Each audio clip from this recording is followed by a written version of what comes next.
Well, here we are again. Even though it started out as the worst one of the two, I would say my money is now on red to be completed first. But I'm going to bring in this Corgi Porsche 911, which we've seen before when it was in its silver base coat, but it's now had a nice transparent green to not match the bigger version, well, the bigger and older version of it that Corgi did. It's not the same as it, but it was inspired by it. I did think it'd be nice to, not so much to make a miniature version of it, because the casting is different. It's not supposed to be the same car at all, really. And then we'll be looking at this Corgi mid-engine Renault 5. It already started work on it. It's the tow hitch removal that needs the most urgent attention on this before it can proceed. What else we've got to do before I proceed with either of these is get a little bit of work done on these Mercuries. Mostly now with these two, it's just going to be a case of getting the V-shape right, getting it defined sharply, and not getting the casting details obscured too much with paint and filler. I noticed with the elongated V-shape, I don't really know what to call that. There must be a better word to call it than elongated V-shape all the time. I must be fed up of, I mean, if somebody could make the most obscure drinking game in the world, based on how many times I must have said elongated V-shape in this series of videos, but I can't really think of anything else, anything good to call it apart from that. So we're just going to have to continue. Can we just call it, maybe I could just call it a V? But then if anybody's watching for the first time, they won't necessarily, because it doesn't look like a V, does it? Well, it does, but only when somebody kind of points out that it looks like an elongated V. Right, the elongated V shape on this had gone off to the center a bit. It was kind of leaning over too far in one direction. It was kind of veering off. So this is obviously not something I was hoping would happen. It's having to go back. I wouldn't say it's gone back to square one. It's not that. It's not like we're going to have to start trying to get rid of that, the sort of hole left by the engine again or anything. We're not going to have to go back that far. But I've had to basically reveal the bit of the V shape that you already get as part of the casting. I've had to completely reveal that, so that I know where I'm going with like the layer of putty and what have you. So the red one, I'd already done a little bit of work. You could see that right at the start. This is actually going a little bit better because the elongated V-shape is straight and, well, it's not straight because it narrows down to a point, but you know what I mean. It's straight on both sides and it's the right kind of, it's as V-shaped as it needs to be, if you like. It's just the areas around it really that need to be sanded down because, so I've used the masking tape, sand it one side at a time with the masking tape down the middle to kind of protect the elongated V-shape from being sanded itself, because that bit's alright. So the 911 Kermit edition, actually that's a bit unfair. Kermit wishes he was as green as this. When I say 911 in an iridescent green like this, I can't help but think of a frog. I mean, I love 911s and I really like frogs as well, so there's no kind of disrespect intended there. They just do look slightly frog-like.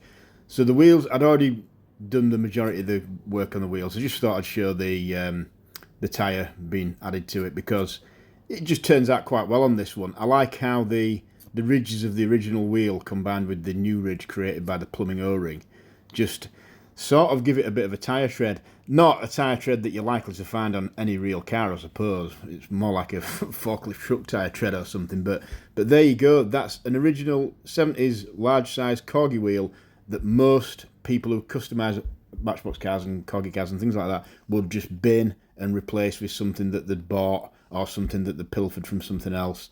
You really don't have to do that. You can make a very, very nice and quite convincing looking alloy wheel using the original Corgi wheels. Corgi wheels are particularly good for this. Now, this paint, it's gone on, I wouldn't say it's gone on the smoothest it possibly could have, because I was reluctant with how many coats I put on, because the last thing I wanted to do was just put it on too thick and end up with it being quite a dark green, because I wanted this sort of slightly gold iridescent, almost like a formaldehyde or antifreeze looking kind of green. So I put it on fairly light, but as a result of that it's not particularly glossy, so it will need to be lacquered. But before we're putting a lacquer on, it's worth putting the details on now, because I know it's neither one thing nor the other. It's not like an 80s wide body 911, and it's not like the original sort of late 60s 911, 912 type things either. It's not, I think Corgi were trying to do a kind of composite representation of both, because it's got elements of both. The body shape reminds me more of the early one, but it's got the big well, it's got a spoiler. It's not got the big spoiler. It's not. I mean, remember, it's a toy car. It looks like a Porsche 911, so it's fine. But they did put some particularly nice details on the back and front and back ends, like where the bumpers are. They're really nice and really worth bringing out. So I'm proceeding with this on the basis that it's going to be closer to the late 60s, early 70s 911s rather than the 80s ones. I haven't really got much choice because it hasn't got the big flared out arches of the 80s ones either. But that's okay. That's not a problem. I like both. So the thing to do is bring out those 70s style details in as close to chrome as you possibly can before putting the lacquer on. So as you have seen there, I was using a scalpel blade, not a scalpel blade, just a stand knife blade, just to flay off the paint from the front and rear bumpers. I mean, it's a continuous bumper on the front, it's little quarter bumpers on the back. And then you can go around the edges of the window frame as well. I mean, the front and rear window frames have actually been accounted for in the casting. They are actually there in the casting. It really is a much better casting than a lot of people give it credit for. I think a lot of the time when Corgi did this, they just made the possible mistake of just using quite drab colours, and also it looks slightly underwheeled. I think having those thicker wheels with tyres that stick out a bit will just give it a little bit more of a presence. Now the Renault 5, what's happened, somebody at some point has taken the tow hitch off. It would have had a big massive tow hitch sticking out of the back bumper, which is an absolutely ridiculous feature for something like this, like a rally bred machine. The only thing that remains of it is the little metal nub that goes over the top of it. So I'm just going to get that off with, well, I'm not completely getting it off with a hacksaw. I'm getting most of it off with a hacksaw. And then I do something which I probably shouldn't have done, or maybe did a little bit prematurely, but once it got to the point where it was just about to come off, I took the rest of it off with the end of a pair of pliers, which normally would have been absolutely fine. But I made a slightly rough job of actually using the hacksaw anyway. It was a little bit off-centre, and when I take it off now, it does just leave a little bit of a divot in the metal that wouldn't have been there if I'd have just been a little bit more careful. So obviously I regret that, but there's nothing I can do about it now, apart from trying to solve it a little bit. I just hope it hasn't ruined my plan of keeping this in bare metal, which was the original idea. I'm sure I'll be able to figure something out. The important thing here, because we need to reconstruct the back bumper where there's a bit of it missing, where the tow hitch used to attach to, and you've got to think about the layered construction of this thing when you do that. I'm going to use a section of cocktail stick. I don't know why, but a little bit of wood seems more appropriate to repair plastic with than a little bit of metal does. I don't know why, I'm sure, but either of these would be absolutely fine.